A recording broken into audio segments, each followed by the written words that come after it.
Muy buenas tardes, o buenas noches, o buenos días, porque no sabemos cuándo vais a ver este vídeo. Esto es un vídeo que estamos grabando para nuestros amigos de Hombres de Negro, para el canal de YouTube, que nos han dicho que hagamos una especie de presentación del libro que íbamos a presentar en Sevilla, porque justo antes de que pasara toda esta desgracia del coronavirus, pues íbamos a estar en Sevilla con nuestro amigo Fede Padilla, al que le mandamos un fuerte besazo y un abrazo gigante, pues presentando nuestro antimanual del investigador el día 28, pero desgraciadamente el 28 de marzo, pero desgraciadamente no pudimos. Yo soy Miguel Linares.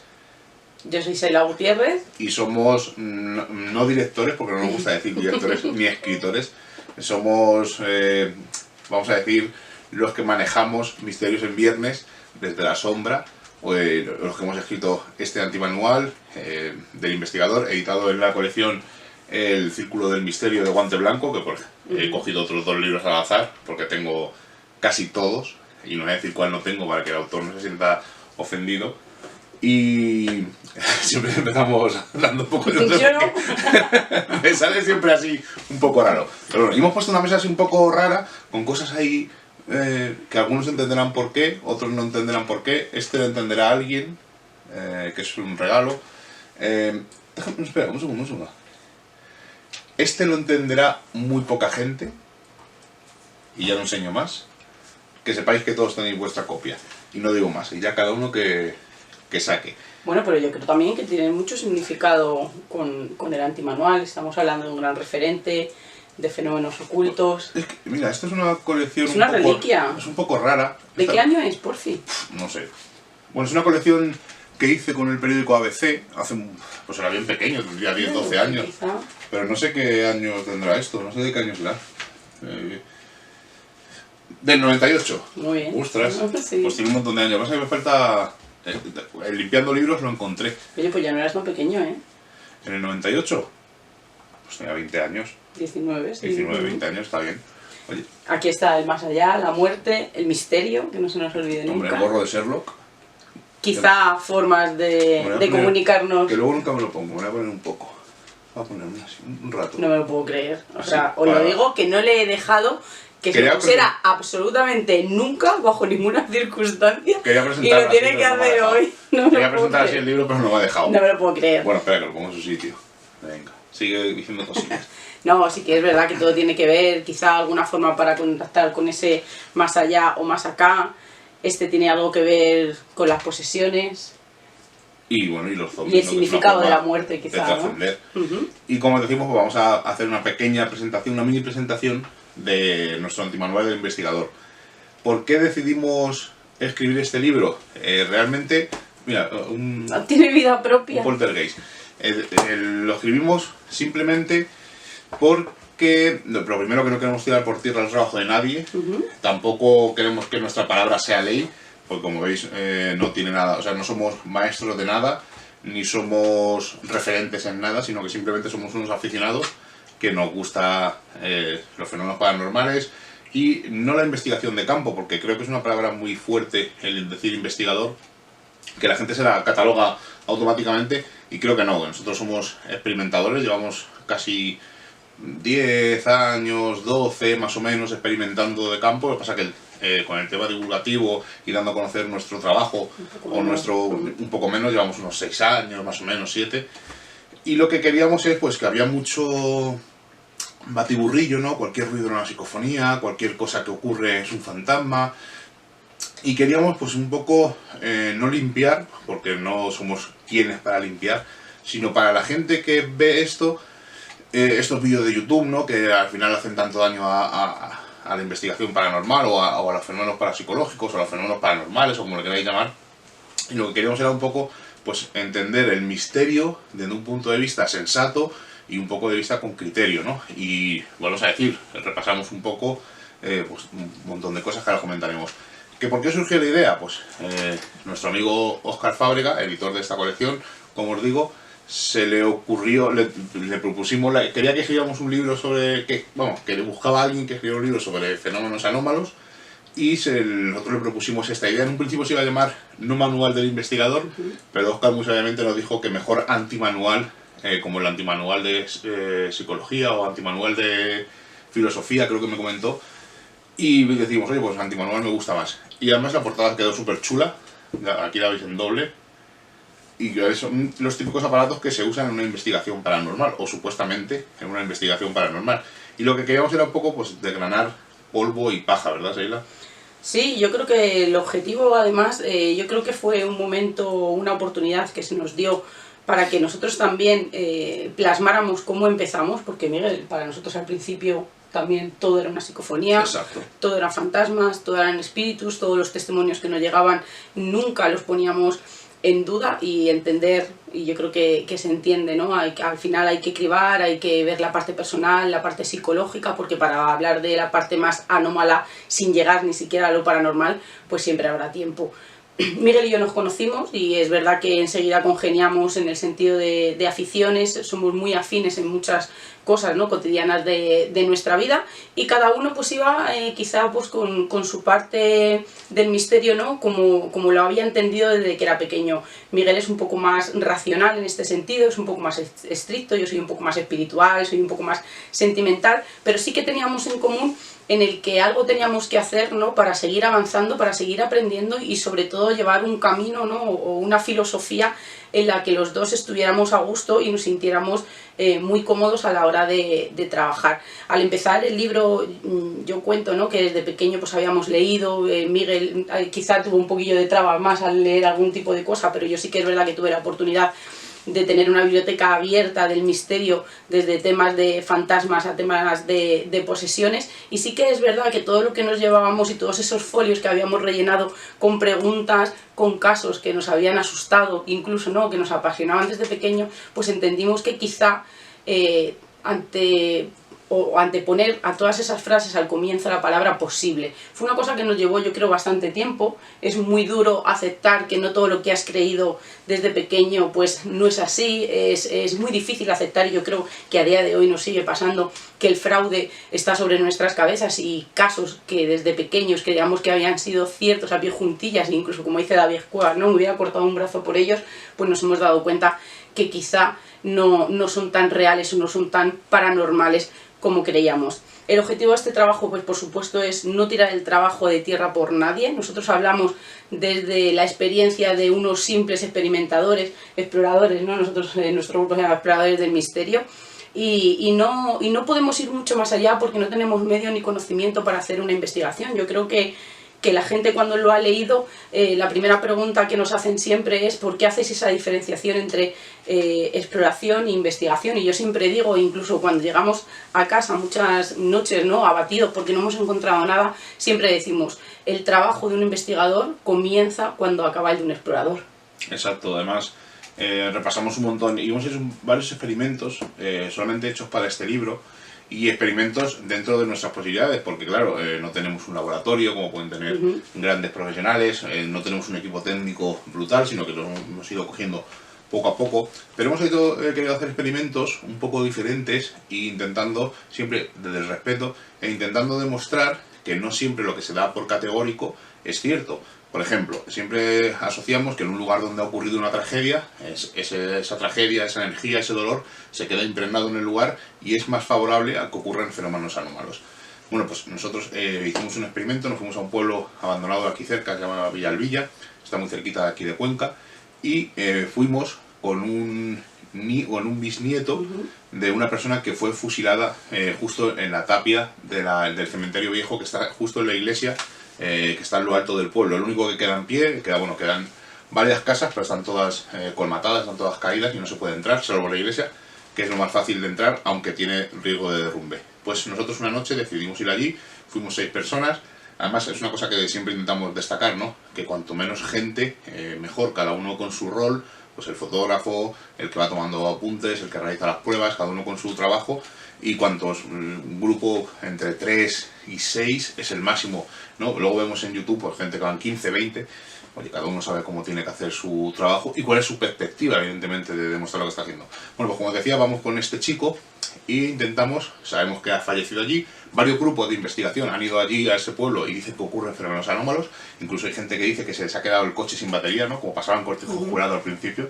Bueno, ¿por qué van a este pueblo? Por 2 razones. Una, porque es un pueblo abandonado, y 2, que es muy importante, porque el coche les deja en la puerta. Y eso es una cosa que cada vez vemos más curiosa, ¿no? Que a los grupos de investigación les cuesta ir andando, pues oye, hay una casa abandonada en mitad del monte, ir hasta mitad del monte, salvo en raras excepciones que a lo mejor luego os comento. Pero lo normal es eso, ¿no? Que el coche te deja en la puerta, pues oye, como he puesto de una en la puerta, pues experimentamos. El sitio está bien, porque está un poco alejado de la carretera, y como os digo, pues fuimos con este chico e intentamos motivar, pues si ocurre algo allí, pues que este chico, hablando con su familiar, a ver si podía intentar que el fenómeno pues se manifestara. Y no ocurrió nada. Hicimos varias pruebas, siempre hacemos varias grabaciones distintas, una en silencio, siempre con 2 audios, o con un audio y una videocámara, móviles apagados, eso por favor, que es lo principal. Bueno, es que luego digo después mejor, los directos de móviles.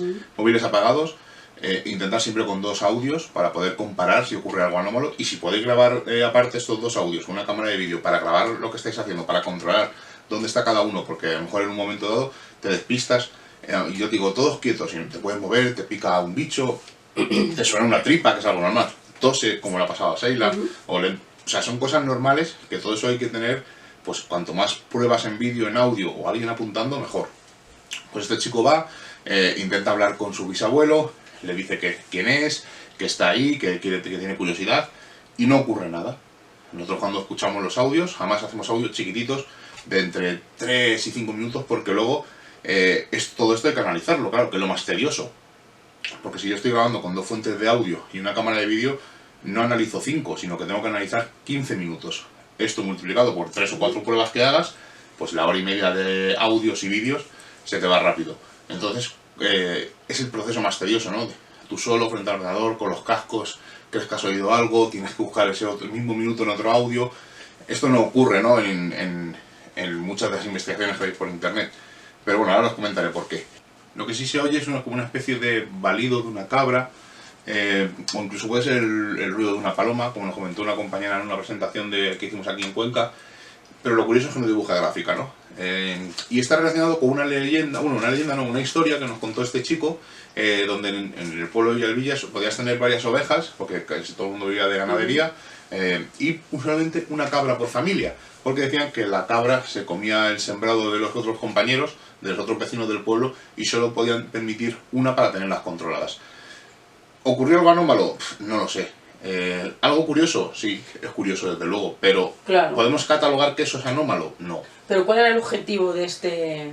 El objetivo, de este la prueba, la hipótesis de esta prueba, el trabajo en el que íbamos era que si este chico hablaba y algo, una voz de su bisabuelo le contestaba, o una supuesta voz, mejor dicho, le contestaba o le respondía a una de las preguntas concretas, el objetivo, la prueba hubiera tenido éxito, pero al no tener, no tiene ningún éxito, no tiene valor el experimento que hicimos, o sea, tiene un valor, pero no tiene un objetivo concreto.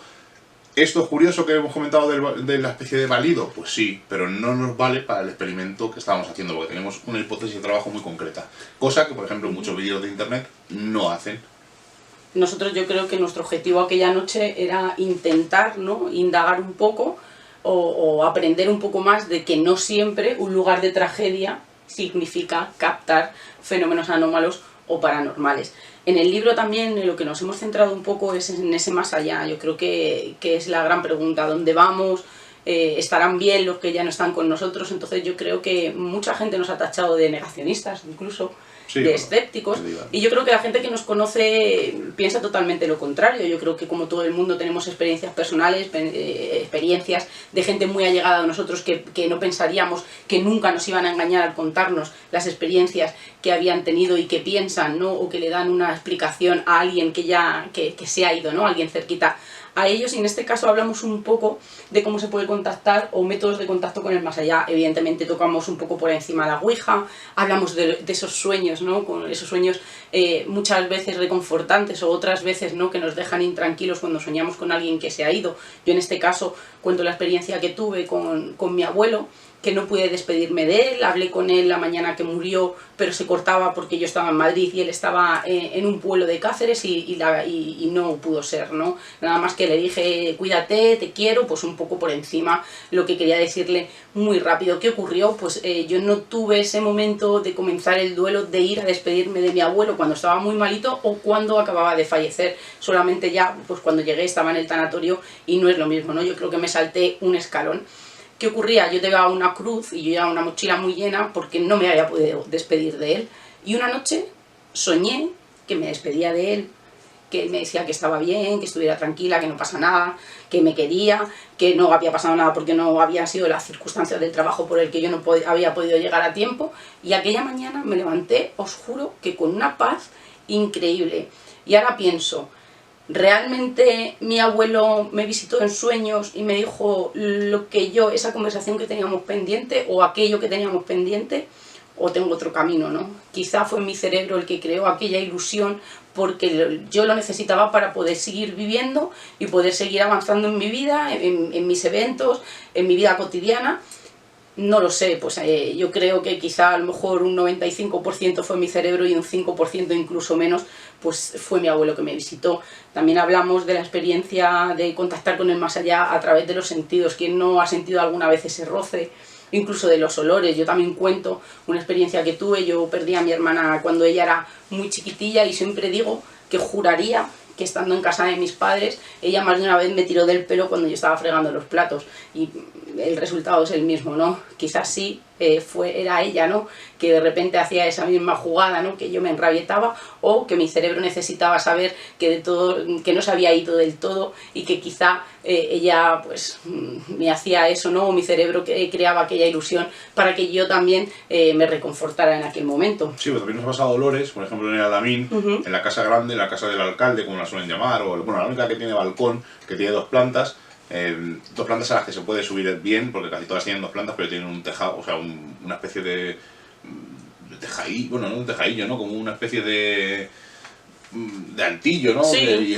O sea, no se puede estar muy cómodo en ello, pero en esta casa, que es la única que tiene un balcón y tiene dos plantas. Bueno, pues en ella una vez entrando, olimos como incienso, ¿verdad? Como a iglesia. Y no encontrábamos, vino una ráfaga de aire y no encontrábamos de dónde venía. Y meses después fuimos a Murcia, al estar el cónsul, Sí. y nos vino el mismo olor, de repente. Y dijimos, no puede ser. Y buscando allí que encontramos una especie de una planta, y desprendía ese olor. Por lo tanto, lo que podía haber sido un fenómeno paranormal, vimos con el tiempo que no, que lo producía algo físico. Y también hablamos, como no, de los aparatos de investigación. Hablamos de la famosa Kinect, que es ese que nosotros no hemos experimentado con ella, pero porque nos parece absurdo la idea de la Kinect. Hay gente que la defiende a capa y espada, pero nos parece un poco absurdo, ¿no? La idea viene de la película Paranormal Activity 4, luego Buscadores de Fantasmas también la adaptaron, pero la idea viene de ahí, ¿no? De la Xbox, pues si habéis visto la película sabéis de lo que os hablo, y la idea es esa, ¿no? Conectar esa cámara de Xbox a un ordenador portátil e irte a un sitio donde supuestamente hay fantasmas y que esto lo capta, ¿no? Tiene un fallo brutal, aparte de que la idea viene de una película, el software lo que hace es intentar detectar figuras, ¿no? Porque está hecho para jugar, está hecho para la consola de Xbox, aunque PlayStation también tiene otra cámara. Pero bueno, la más famosa es la Kinect. Y hace poco leí un artículo de una periodista que decía que la habían retirado a la venta porque muchos jugadores se quejaban de que detectaban un segundo jugador. Esto no es cierto, o sea, esto es un bulo que han metido esta periodista, que no entiendo por qué. Porque sí, de hecho podéis buscar a ver si hay muchas noticias en cualquier sitio, sobre todo en portales de videojuegos, que os digan si realmente funciona o no. Bueno, pues lo que hace esto es, el software, cualquier cosa que se parezca mínimamente, y cuando digo mínimamente es algo con volumen a una persona, lo interpreta como el típico dibujo del ahorcado e interactúa, ¿no? Seguro que habéis visto muchos vídeos donde el investigador está con la figura del ahorcado encima de él, y en un sitio donde hay una piedra, una silla, sale de repente un fantasma enano, o un fantasma flotando. Y cuando ellos se acercan con la mano, el fantasma les intenta tocar con la mano. Claro, el software de la máquina detecta la mano del investigador como la mano del fantasma, entonces se tocan, evidentemente. Es un fallo de software, o sea, es algo... Pero un fallo de software porque no está pensado para eso, sino que está pensado para jugar. De hecho, el que la tenga sabrá que las instrucciones pone que retires todos los muebles para que el software no se confunda, pues incluso con un sofá, de que puede ser una persona que esté agachada. Pero bueno, también hablamos un poco de los volumétricos, ¿no? Otra cosa que supuestamente los volumétricos nosotros los usamos, pero para hacer un cerco de seguridad. Pues si se cuela algún animal, viene alguien, tú estás experimentando en silencio y viene alguien, o estás intentando hacer una sesión de Ouija y estás concentrado y viene alguien, pues para evitar que primero asustarnos a nosotros y saber que viene alguien, evidentemente. Hay gente que lo pone para detectar fantasmas, y claro, esto tiene un fallo muy grande. Es un volumétrico. Tiene que tener volumen, tiene que tener cuerpo. Si supuestamente el fantasma no sabemos lo que es, pero ya afirmamos nosotros que poniendo un volumétrico el fantasma lo cruza y lo activa, algo estamos fallando, algo estamos haciendo mal. Aparte, habrá gente que dirá, sí, bueno, pero hay volumétricos que cambian por la luz. Totalmente cierto. Nosotros hemos conseguido con una cámara de visión nocturna activar un volumétrico de luz. Entonces, puede ser que ocurra algo, incluso en insectos, ya no digo insectos pequeñitos, pero insectos medianos, activan un volumétrico. De hecho, lo ideal sería, donde coloques un volumétrico, colocar una cámara para vigilar qué es lo que pasa en ese momento. Pero bueno, dado nuestro despliegue técnico, pues hay veces que es imposible hacer esto. Pero son curiosidades. Luego tenemos los famosos K2, los medidores de campos electromagnéticos, que lo que hacemos nosotros con ellos es intentar ver dónde hay una fuente de un campo electromagnético, una fuente de electricidad, e intentar evitar experimentar allí, porque esas corrientes energéticas influyen en los aparatos cuando estamos grabando. Hay gente que dice que no, y nosotros insistimos. Si hemos obtenido en una cámara de fotos, como la que estamos grabando, hacer una foto mientras que encendíamos una grabadora y salirnos unas rayas horizontales, como unos barrotes, como si estuviéramos en una prisión, y allí no había wifi, no había conexión telefónica, o sea que no podían interferir los aparatos, y una simple grabadora normal y corriente interfirió en la cámara de vídeo, o sea, en la cámara de fotos, para que veáis cómo todo, porque todo genera un campo electromagnético al funcionar, y cómo eso afecta al resto de aparatos. Por lo tanto, investigaciones en directo, para mí es una locura. Esos aparatos interfiriendo. Aparte, que lo interesante de una investigación o de una experimentación es dónde estamos, no yo.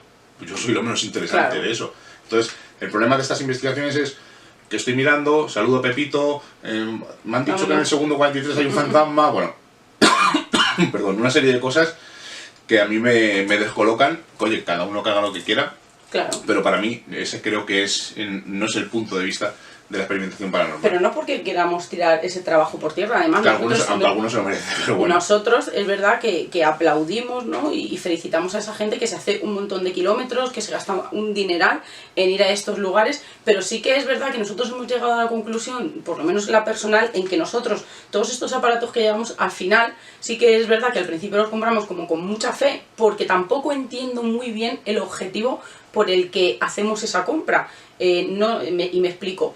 No sé cuál es el objetivo de si intentar hablar con el más allá, con el más acá, hablar con alguien en específico. Entonces yo creo que al final nosotros llevamos todos estos aparatos y hemos llegado a la conclusión de que lo hacemos para controlar el ambiente y el sitio y el entorno lo máximo posible. Sí que es verdad que a mí no me parece mal, por ejemplo, en este caso, que se puede hacer un directo, se puede enseñar el lugar en el que estás, pero por favor luego esos resultados no son válidos. O sea, yo puedo hacer eso 1001 vez. Lo que yo no puedo ponerme es luego delante de un ordenador e intentar analizar esos resultados, porque van a ser todos falsos positivos, o incluso va a haber, es que como hemos dicho, el error en la cámara, el error en los volumétricos, el error en el que tú no puedes estar contaminando ese audio con las frecuencias del móvil. A mí me parece muy correcto si luego esos resultados no fueran para un estudio o para un análisis posterior. Y otra cosa muy importante, creo yo, cuando alguien obtiene algún resultado en algún tipo de experimentación paranormal o investigación paranormal, si lo muestras al público, aceptar críticas. Oye, creo que te has confundido. Oye, creo que esto no es así. Porque al final el que aprende soy yo. Claro. Porque yo creo que estoy poniendo una foto paranormal y si alguien me dice, oye, no, eso no es una foto paranormal, esto se produce por esto. Pues al final estoy aprendiendo y no voy a cometer ese mismo error. El problema es que cuando uno publica uno de estos vídeos y le dices, esto está mal, esto es mentira, esto no sé qué, pues no aceptan críticas, es un problema serio. Y aparte luego, ya no con los directos, sino youtubers que se meten en el mundo porque esto del miedo es increíble. Hace poco vi un vídeo de un chico que se meten en el poblado del Alamín y no salen del coche del miedo que tienen, o bueno, escenifican que no salen del coche del miedo que tienen, porque bueno, es un poco, el vídeo es un poco rollo, pero claro, como esto, como he dicho, esto del miedo atrae, esto vende, bueno, vende, la gente le interesa y la gente quiere verlo, porque vender de ganar dinero es poco, sino que esto al final es una ficción. Entonces ganan suscriptores porque voy a un sitio abandonado donde me ha ocurrido esto y siempre que van les ocurre cosas. Eso también es una cosa que hay que intentar desmentir porque lo raro es que ocurra algo, ¿no? Pero bueno, centrándonos en el libro, Sheila, ¿qué más cosas, de más cosas hablamos? Pues sí, porque hay una cosa que yo creo que además a ti es un tema que te enfada bastante, y es en el sentido en el que ahora no hay ningún grupo de investigación, y vamos a subrayarlo, ¿no? Que no lleve una medium o una sensitiva. Yo creo que no es que no creamos que haya gente con algo especial, con un don diferente, o que tenga una percepción de la realidad o de ese más allá o de lo que no vemos muy distante, ¿no?, a lo que nosotros podemos llegar a observar, a percibir o a sentir.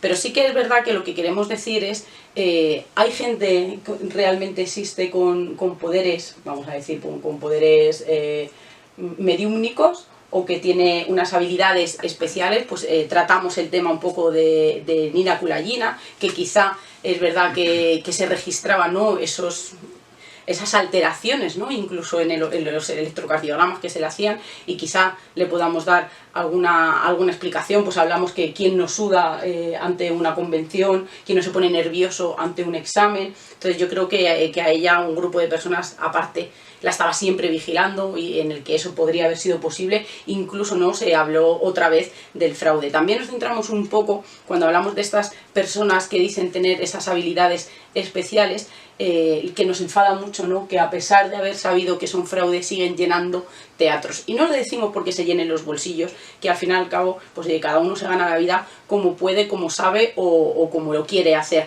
Pero sí que es verdad que lo que nos molesta y nos duele es que se aprovechen de la debilidad de las personas que sí que creen en ellos, y en este caso van a ese teatro o van a ese gabinete pensando que van a hablar con su padre, con su hijo, con su madre, y ahí sí que es verdad que la parte económica es un factor importante, porque muchas veces son engañados y estafados, pero más que nada queríamos centrarnos un poco en la parte emocional, ¿no?, que yo creo que es lo que nos toca a todos y lo que nos hace enfadarnos de verdad.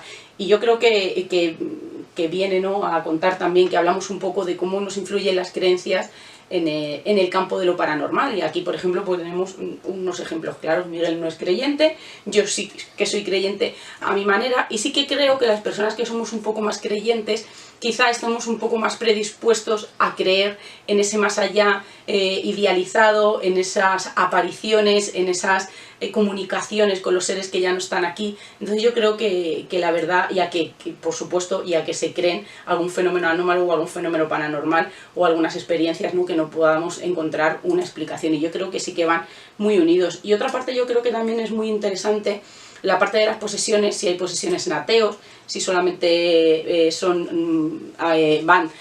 o han sucedido en gente que son creyentes, o incluso que aunque esa persona no sea creyente sí que lo es su círculo más cercano. Y yo creo que lo que hemos querido hacer con este libro, y más que nada, ha sido un repaso por conceptos que incluso nosotros muchas veces los tenemos un poco distorsionados, y tenemos que ir, ¿no?, a esos libros con los que aprendimos, a esos folios en los que pusimos un posible, porque a veces nos ocurren cosas, salimos a sitios, la sugestión, que es un factor súper importante, pues nos hace, ¿no?, que los pies nos levanten un poco del suelo, y necesitamos volver a recordar las cosas tal y como son y no como queremos que sean. Y yo creo que poco más podríamos decir, que ha sido una experiencia en eso, en el que también hemos recordado cuáles eran nuestros inicios y cómo hemos llegado al punto en el que estamos, en qué es lo que creemos, cuáles son nuestros objetivos, cómo queremos que sea nuestro trabajo, cómo hemos aprendido de otras personas, cómo nuestros referentes, algunos siguen siéndolos y algunos no, pero también es verdad que tenemos que tener en cuenta que la vida va evolucionando, y como decimos, ¿no?, los niños, por ejemplo, han crecido con las tablets, con los ordenadores, y yo creo que esto pues pasa un poco igual como en otros aspectos de la vida. Yo creo que la información que se tenía antes no es la misma que ahora, y algo se nos habrá quedado en pañales, algo se nos habrá quedado ya un poco poco viejuno, como decimos nosotros, y oye, tampoco está mal el ir avanzando. Y sobre todo, quiero antes de despedirme, de terminar, decir una cosa que creo que es bastante importante a la hora de realizar un vídeo o de realizar una investigación, y es la honestidad. Uno de los problemas principales es que en cualquier sitio ocurren fantasmas, ¿no? Siempre en un sitio abandonado hay fantasmas. Bueno, en el libro hablamos, por ejemplo, de la pirámide de los italianos, hablamos muy brevemente en Toledo de la venta del hoyo, y el que conozca, me voy a centrar en ese más que en el otro. Bueno, en el libro hablamos bastante de la pirámide de los italianos, pero en la venta del hoyo en Toledo, el que conozca dónde está ubicado se va a echar las manos a la cabeza. Ha habido grupos de investigación que han encontrado un montón de pruebas de vida más allá de la vida, nunca mejor dicho, y un montón de psicofonías y tal. Está a menos de 100 metros de una de las carreteras más transitadas de Toledo. Además está en las afueras de Toledo, se llega en 5 minutos de Toledo, y es increíble que todas las personas que han ido allí, ninguno ha dicho ese problema, ¿no? Que la carretera está a 100 metros. Nosotros fuimos un puente de diciembre, quiero recordar, y no había muchos coches en ese momento, pero aún así pasaron muchos coches y muchos camiones. Estuvimos grabando, además, lo emitimos en Misterios en Viernes, estuvimos grabando 3 minutos en silencio, diciendo dónde estábamos, la distancia a la que estábamos en la carretera, y cuántos coches pasaban en 3 minutos. Y pasaron entre 6 y 7 coches, y eso ninguno lo dice. Nunca ponemos... Claro, es más bonito enfocar hacia el abandono que enfocar al entorno, y creo que es muy importante enfocar al entorno, ¿no? Y ser honesto. Oye, estoy aquí, esta grabación la he hecho con esto y lo puedo demostrar si he obtenido algo, porque tengo aparte una grabación de vídeo donde se muestra cómo hago ese experimento. Pero para que veas dónde están incluso las primeras lagunas dentro de esas supuestas investigaciones, porque yo creo que cuando uno termina, ¿no?, tiene que tener un dossier en el que ha dicho hemos estado en fecha tal, lugar, carreteras, o sea, yo creo que tiene que documentar absolutamente todo a la hora de hacer una investigación, y todas esas salidas, ¿no?, que se han vuelto a hacer a ese lugar, porque de eso consiste una investigación, de ir mucho tiempo, muchas veces, en diferentes épocas del año, recrear las mismas situaciones, otras diferentes, que está muy bien explorar, está muy bien experimentar, porque nosotros decimos que vale absolutamente todo. La gente que experimenta con música me parece perfecto.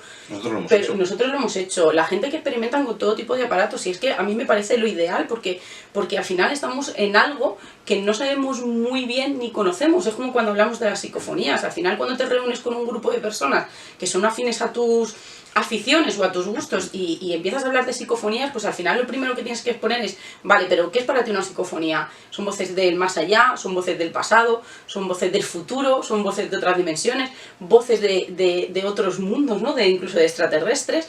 Entonces yo creo que al final tenemos un batiburrillo en el que el objetivo no lo tenemos muy claro, si lo que queremos es contactar, demostrar, porque a nosotros nos ha ocurrido, y además yo creo que a mí es una cosa que me da bastante pena, que nosotros al principio íbamos a los sitios para captar esos fenómenos anómalos, para intentar contactar, para intentar saber un poco más, y al final lo que estamos haciendo, pero yo creo que va a ser una etapa y que esto se nos pasará un poco, vamos a demostrar todo lo contrario, el que allí no pasa nada, el que allí somos incapaces de captar algo por las circunstancias en las que se encuentra el lugar. No intentar desmitificar lo que están diciendo los demás, pero sí que es verdad que muchas veces lo que intentamos es demostrar que no es tan fácil como lo quieren hacer. Además, yo creo que cuando hablamos con gente que no pertenece a este mundo, que no se dedica a ello, o que ni siquiera tiene el mínimo interés por este misterio o por este más allá, nos encontramos con una gran problemática, le ha dicho Miguel al principio. Nos cuesta mucho decir, no, esto no es así, no, esto no es llegar y besar el santo, no, nosotros no venimos y nos traemos los fantasmas a nuestra casa, como les dice mucha gente. Yo creo que es una gran problemática, y uno de esos motivos también va aquí dentro del antimanual, ¿no?, para demostrar que es mucho trabajo, que nosotros estamos en pañales, que nosotros somos experimentadores. Que estamos empezando. Pero sí que es verdad que hemos querido hablar pues un poco de los OR, de las psicofonías, de si se puede captar solo por la noche, como nos pregunta la gente, ¿pero vais de noche porque da más miedo? No, vamos de noche por temas de trabajo, de horario, porque el ambiente lo podemos controlar un poquito más. Entonces yo creo que eso es la esencia del antimanual del investigador, el plasmar preguntas que nos hemos hecho, que nos seguimos haciendo y que nos vamos a hacer, yo creo, durante toda la vida. Así que nada, dar las gracias tanto a Alberto en su canal de Hombres de Negro por dejarnos presentar aunque sea virtualmente, este antimanual del investigador, a nuestro técnico que nos está grabando, Rubén Linares, que está ahí detrás grabándonos y ayudándonos en cuando nos liamos. Y, pues, oye, manera de hacerlo con el libro, pues en Guante Blanco, en la editorial, podéis cogerlo desde ahí, creo que está en Amazon, incluso nosotros tenemos alguno por ahí por si lo queréis dedicado, pues poneros en contacto con nosotros, lo más sencillo, pues en las páginas de Facebook o incluso en misteriosenviernes@gmail.com, que os contestamos por ahí. Y poco más deciros, que muchas gracias a todos, y que si tenéis alguna pregunta, pues que la tramitáis a Alberto, la pongáis aquí abajo en los comentarios se dice así, no, de los youtubers aquí abajo, ¿no? En los comentarios del vídeo, y estaríamos encantados de contestarlas. Así que un abrazo para todos. Chao.